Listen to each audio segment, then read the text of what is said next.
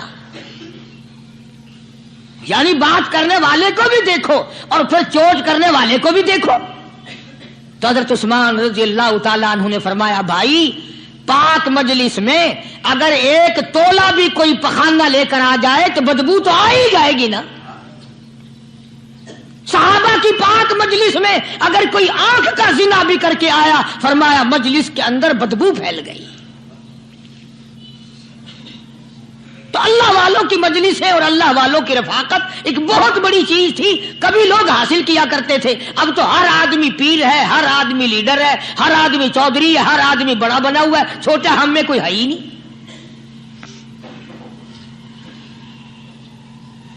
اور ان ولیوں کی بھی الگ الگ بیچاروں کی رمزیں ہوتی ہیں. علماء کرام نے لکھا ہے حضرت خواجہ باقی باللہ رحمت اللہ علیہ دلی میں مزار ہے، بہت بڑے بزرگ گزرے ہیں.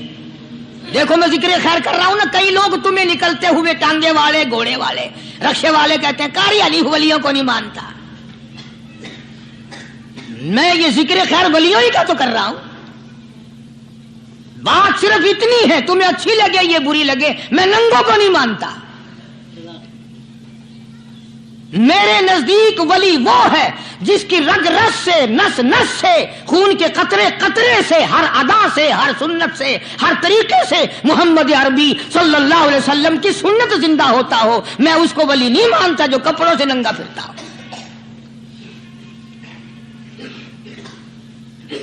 خواجہ باقی باللہ رحمت اللہ علیہ کو بھٹیارے نے دیکھا، ایک تباہی تندور والا. حضرت خواجہ صاحب کو دیکھا کہ جامع مسجد دلی کے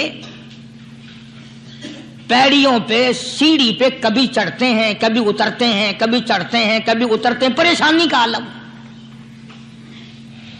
تو تباہی تو ضرور تھا، بھٹیارا تو تھا، مگر تھا تو دلی کا.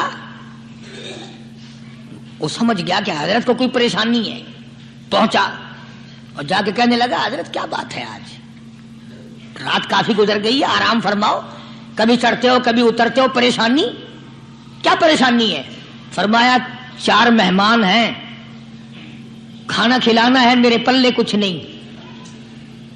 اندازہ لگاؤ ابھی ابھی ولی یہ کہہ رہا کہ میرے پلے دھیلا دمڑی کچھ نہیں، 4 مہمان ہیں، شرمندہ ہوں ان کو کھانا کھلانے کے لیے. تو وہ کہنے لگا حضرت یہ کون سی فکر کی بات ہے، میں بھی لاتا ہوں. وہ کھانا لایا اور حضرت کے مہمانوں کو کھانا کھلایا. کھانا کھا لیا، فارغ ہو گئے. دیکھو ولی کی بات، ابھی تو کہتا تھا کہ روٹی نہیں ہے، اور ابھی ابھی وہی ولی کہتا ہے بٹیارے کا ہاتھ پکڑ کے مانگ کیا مانگتا ہے، مانگ کیا مانگتا ہے. اب تیرے جیسا اگر وہاں ہوتا تو کہتا کہ جی کوئی گورنری سرورنری دلاؤ، اسمبلی کی ممبری دلاؤ. کوئی تھوڑے علاقے کا ڈھیر سیاح ہوئے تو آخیا کہ جی میں کو بئی پر نہ دو، پہلی پرانی تھی گئی ہے ہوں میں کو کوئی نوی لاوی چا پر نہ ہو. یہ شے منگنی ہے اور کیا منگیا. خواجہ باقی باللہ رحمت اللہ علیہ بٹیارے کا ہاتھ پکڑے کھڑے ہیں، فرمانے لگے مانگ کیا مانگتا ہے. وہ تباہی بھی دلی کا تھا نا. کہنے لگا حضرت بس اللہ کا دیا سب کچھ ہے، بس آپ رہنے دیں. فرمایا نہیں نہیں، مانگ کیا مانگتا ہے. اس نے کہا حضرت پھر اگر دینے پہ ہی آئے ہو نا، اور اگر اتنا ہی دریائے کرم جوش میں ہے اور آپ دینے کا جذبہ لیے ہوئے ہیں، پھر مجھے اپنے جیسا بنا دو، اپنے جیسا بنا دو. کیا مانگا ہے، مجھے اپنے جیسا بنا دو. فرمایا نہیں برداشت کر سکے گا. کہنے لگا پھر پوچھتے کیوں ہو کیا مانگتا ہے، جب دینا ہی کچھ نہیں تو پوچھتے کیوں ہو، اگر دینے پہ آئے ہو اپنے جیسا بنا دو. یوں لکھا ہے کہ خواجہ باقی باللہ نے اس بٹیارے کو اپنے سینے سے لگا کر کے تھوڑا سا دبایا تھا، پٹاخ کر کے روح نکل گئی بٹیارے کی. بلا جو تجلیات خدا بندی بتدریج آہستہ آہستہ سینے میں آئے تھے، ان کا کرنٹ وہ یکدم برداشت کیسے کرتا؟ میرا عرض کرنے کا مقصد یہی ہے کہ ہم لوگ اپنے آپ کو کب سنبھالیں گے، اور وہ کون سا وقت آئے گا کہ ہم اس بات کے قائل ہوں گے اور تسلیم کریں گے کہ جو کرتا ہے خدا کرتا ہے، بندہ کچھ نہیں کر سکتا۔ تو میں نے اس لیے عرض کیا، مجذوب کہتا ہے نفس اور شیطان ہے خنجر در بغل، نفس اور شیطان ہے خنجر در بغل، وار ہونے کو ہے اے غافل سنبھل۔ کبھی 4 دن بیٹھ کے اللہ اللہ کر لی، تسبیح پھیر لی، تو دوسروں کو یہ تو دنیا کے دھندے میں پھنسے ہوئے ہیں، میں بہت بڑا ولی ہوں، میں بہت بڑا ابدال ہوں، مجھ سے بڑا تو کوئی نیک ہے ہی نہیں۔ یہ بہت بڑی مار ہے شیطان کی۔ اسی کو کہتا کہ نفس اور شیطان ہے خنجر در بغل، وار ہونے کو ہے اے غافل سنبھل، آ نہ جائے دین و ایمان میں خلل، آ نہ جائے دین و ایمان میں خلل، باز اے بدعمل۔ کچھ تو سوچ، کس کی تو پیداوار ہے، کس نے تجھے بنایا، کس نے تجھے یہ آنکھیں دی، کس نے یہ لب دیے، کس نے یہ دل دیا، کس نے یہ دماغ دیا، کس نے یہ شعور بخشا، کس نے یہ ساری چیزیں عطا فرمائی؟ اللہ پاک کی ذات فرماتی ہے او لوگو، مجھے بھی بڑا دکھ لگتا ہے، مجھے بھی بڑا صدمہ ہوتا ہے، میرا قہر جوش میں آ جاتا ہے جب پیاری شکل بناؤں میں، پیاری صورت بنائی میں نے، پیارا ماتھا سونی شکل بنائی میں نے، جب میری چوکھٹ کے سوا دوسروں کے دروازے پہ جا کے تو ماتھا رکھتا ہے، فرمایا میرا قہر جوش میں آتا ہے تجھے برباد کر دوں۔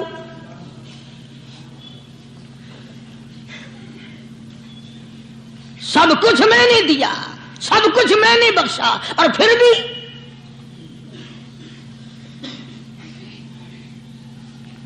شاہ عبد القدوس گنگوہی رحمت اللہ علیہ بہت بڑے بزرگوں میں سے گزرے ہیں، بہت بڑے اللہ والے تھے۔ ایک راستے سے گزر رہے ہیں، مریدین ساتھ ہیں، حلقہ ساتھ ہے، راستے میں ایک گندگی کا ڈھیر پڑا ہوا تھا، بدبو آ رہی تھی، تو شاہ عبد القدوس نے اپنے حلقے اثر کے لوگوں سے اور مریدوں سے کہا ٹھہر جاؤ۔ حالانکہ لوگ ناک پہ کپڑا رکھ کر جلدی گزرنا چاہتے تھے، بدبو سے بچنے کے لیے تیز رفتار وہاں سے گزرنا چاہتے تھے، مگر شیخ کے کہنے پر کھڑے ہو گئے۔ شکر ہے تم نہ تم جیسے وہاں مرید بھی نہیں تھے، ورنہ کہتے کہ اے پھٹ گیا شیخ ہے، تو پتہ ہی نہیں لگتا برائی دا چنگائی دا، گندگی دے پہ کولساں کو کھڑائی کھڑے۔ شاہ عبد القدوس رحمت اللہ علیہ گنگوئی رحمت اللہ علیہ نے فرمایا او لوگو، یہ گندگی، یہ پخانہ، یہ افولت والی چیز تمہیں ایک سبق دے رہی ہے۔ وہ بڑے حیران ہوئے کہ گندگی سبق دے رہی ہے کہ ہاں یہ بدبو کا ٹھکانہ یہ سبق دے رہا ہے کہ ہاں یہ ایک سبق تمہیں پڑھا رہا ہے۔ اور وہ کیا؟ شیخ فرمانے لگے یہ گندگی تم سے کہتی ہے او لوگو، کل سے پہلے میں مٹھائی کی صورت میں حلوائی کی تھال میں رکھا ہوا تھا، جو دیکھتا تھا اس کے منہ میں پانی آ جاتا تھا، حلوے کی صورت میں تھا، جلیبی کی صورت میں تھا، امرتی کی صورت میں تھا، اور اے گندگی کا ڈھیر لوگوں تم سے یہ کہتا ہے کل میں فروٹ والے کی ٹوکری میں رکھا ہوا تھا، اناج کی شکل میں تھا، غلے کی شکل میں تھا، پھل کی شکل میں تھا، فروٹ کی شکل میں تھا، مٹھائی کی صورت میں تھا، جو مجھے دیکھتا تھا اس کو میں پیارا لگتا تھا، میری چاہت معلوم ہوتی تھی، میری ضرورت معلوم ہوتی تھی، جو دیکھتا تھا منہ میں پانی آ جاتا تھا۔ او انسان، ایک رات تیرے پیٹ میں جانے کا اتفاق ہوا، او انسان آ دیکھ لے میرا کیا حال بن گیا۔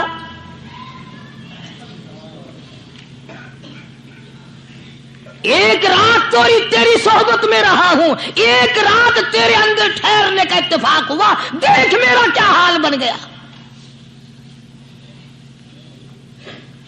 ہر شخص مجھ سے نفرت کرتا ہے، مجھ سے بدبو کی وجہ سے نفرت کرتا ہے، ناک پہ کپڑا رکھتا ہے، میرا کیا حال بن گیا؟ اور بندے تجھے 40 50 60 سال گزر گئے، تو نے اپنے اندر خوشبو پیدا کرنے کی کوشش نہ کی، تیرا کیا حال